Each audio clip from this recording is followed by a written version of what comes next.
Welcome to the Mr. Futurist podcast. Thanks for tuning in, and now your host, Dave Holt. Hi, this is Dave Holt with Mr. Futurist. This week's podcast is called The Human Advantage Over AI. Before I get into this week's topic, be sure to check out Ruby Receptionist.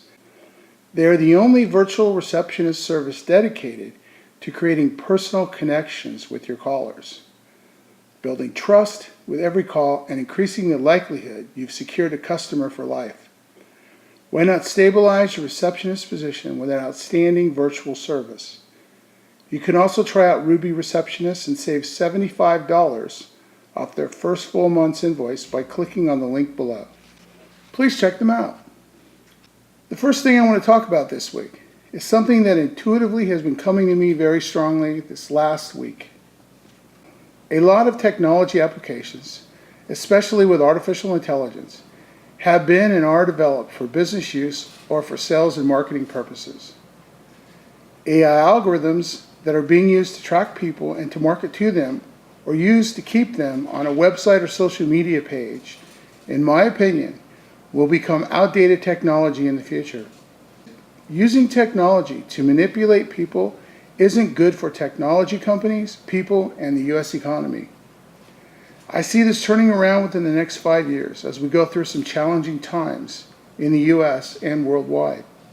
Many technology companies will start to work on solutions-based programs to help people evolve into the future, and that's a really good thing, and we need to do that.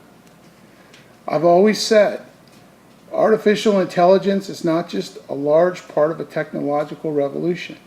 It's a major part of a human evolution of going beyond the limits of an environmentally programmed human biological operating system. To really understand what I'm saying, check out the articles on my website. I've got links to them in this article. Is Facebook and social media psychologically destroying this generation? And are people merging into and with their smartphones? Keep in mind that I love technology, but I also know how to manage it and how to use it for my own advancement. And unfortunately, many people don't. We don't need AI algorithms to know what people are doing or what they will buy or respond to. The human biological machine is not as complex as many people make it out to be. When the human mind becomes intuitive and innovative, no AI algorithm can compete with that, now and in the future. Steve Jobs used his intuitive abilities to change the way we communicate and how we relate to our technology without using advanced AI algorithms. Google, Facebook, Amazon, to name a few very successful companies, didn't need the help of advanced AI algorithms and a lot of data to get started and to become some of the most successful companies on the planet. They just used an idea they believed in and risked overcoming all the odds of failure and persisted to make their ideas a reality. This is not something machines may ever be able to do, but this is something that humans can do, and can do it very well if we train ourselves to do this. I have an amazing and inspiring video from the late Mr. Jobs that's definitely worth watching. So if you're listening to the podcast, please check it out on the website on this article. It's called Steve Jobs, Secrets of Life, or look it up on YouTube. Everyone should watch this video. All the talk right now in technology is on big data and AI, but don't count out the immense value of human intuition and innovation. I'm not devaluing advanced artificial intelligence, but simply giving everyone a new perspective to think about. Check out this amazing video in the article from Andy Grove, the co-founder of Intel, in a 1990 interview talking about technology and human intuition. It's an excellent video to watch. I have it posted in the article on the website. I believe the technology companies that will be the most successful in the future are the companies that will look at and address the needs of the people and our planet. They will create simple to use but advanced technology to make people's lives better and or our planet a better place for everyone to live. This is not some utopian idea of mine because I know this is the future. I'm currently working on a book that outlines a new type of corporate futurist position. This will also show how humans can keep an edge over today's weak, narrow, task-driven, pattern-driven AI and future artificial general intelligence, AGI. I'm not just writing a book, I'm living and following everything in it to advance myself into the future. I'd like to add to advance myself successfully into the future. A quick and very important economic note this week. Recent articles have shown that new home sales grew by 6.7% in May. This is the highest level since November 2017. Sales in the southern part of the United States surged to their highest level in nearly 11 years. I see this as a further sign of another U.S. housing bubble approaching. The southern part of the U.S. is in real trouble, and this is where home sales are surging.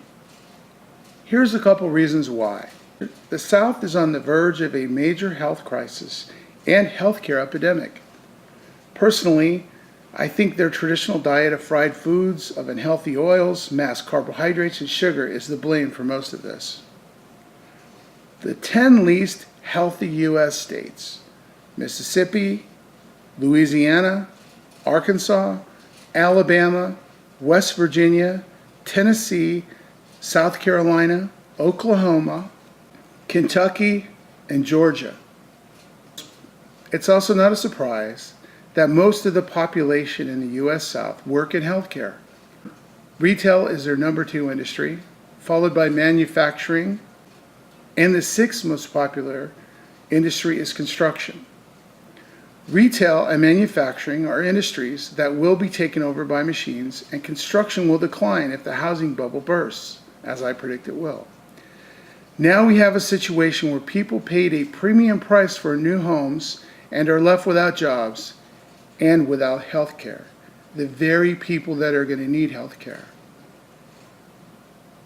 You can see this report, Industries in the South, along with this article. I believe this is a house of cards just waiting to collapse, and it will affect the entire U.S. economy. If you're interested in learning about why this is happening and how it can be prevented, I would watch Dr. Robert Lustig's The Hacking of the American Mind at the San Francisco Public Library. This is an excellent video. I think everyone should watch this. In fact, this video should be going viral and have tens of millions of views, but it's not. My specialty has always been improving business processes. I have a green belt in Six Sigma, but found an even more effective method with training from the Institute of Cultural Affairs and facilitation. It was awesome, and it will majorly improve processes if used properly. Let's discuss a recent article from Thomas H. Davenport and David Brain in the Harvard Business Review called "Before Automating Your Company's Processes, Find Ways to Improve Them." This article discusses robotic process automation, or RPA. Before I get into it, I'll discuss briefly what RPA is and why you should care about it. I do understand this technology, and although I'm not an RPA developer, I have taken courses on 2 popular RPA systems called UiPath and Automation Anywhere. I'm also a member of the Institute for Robotic Process Automation and Artificial Intelligence, and I'm always looking and reading their excellent content and articles on the site. So what is RPA?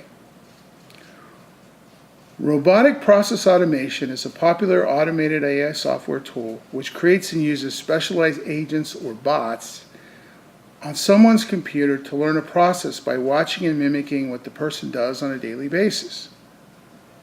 It's great for activities that require jumping from application to application and completing repetitive tasks that require little thinking.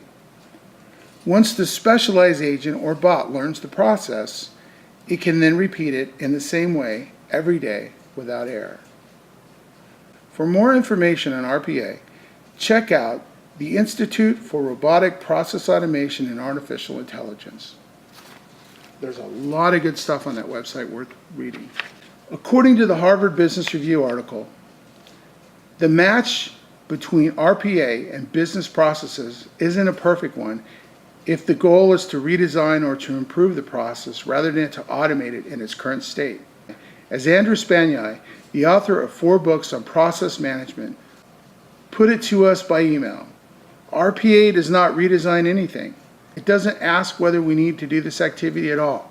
It operates at the task level and not the end-to-end process level. In my opinion, they are right.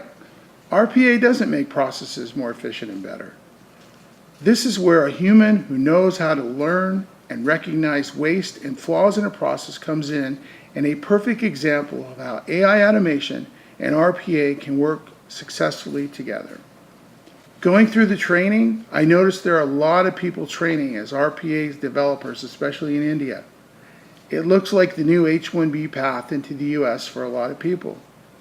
The situation is that most of these RPA developers don't have extensive process improvement experience, and they don't see the link between RPA and process improvement methodologies. Well, a lot of these people will be technically literate. They won't have many key process improvement core skills. Any process can be automated, but automating waste and flaws in a process will only automate all the flaws and waste in the process as well. A really good RPA architect will know how to systematically improve a process and then draw up good process maps. RPA also uses process maps. This is also key, as you can tell a newbie from an experienced person by looking at their process improvement experience and by looking at the process maps they create. If they have a good background in AI and process automation, then hire them quickly, because there's not a lot of people with these skills right now. It's the same thing with big data or data and AI. Garbage in, garbage out. But I will save that discussion for a future article. Thanks for joining me this week on Mr. Futurist. I hope you enjoyed this article and podcast. I have something really great and informative scheduled for next week. So be sure to subscribe to me on my website or on YouTube if you haven't. Thanks everyone, and have a great rest of the week and weekend. We appreciate your support for Mr. Futurist and hope you enjoyed our show. Be sure to tune in for our next Mr. Futurist podcast, coming soon.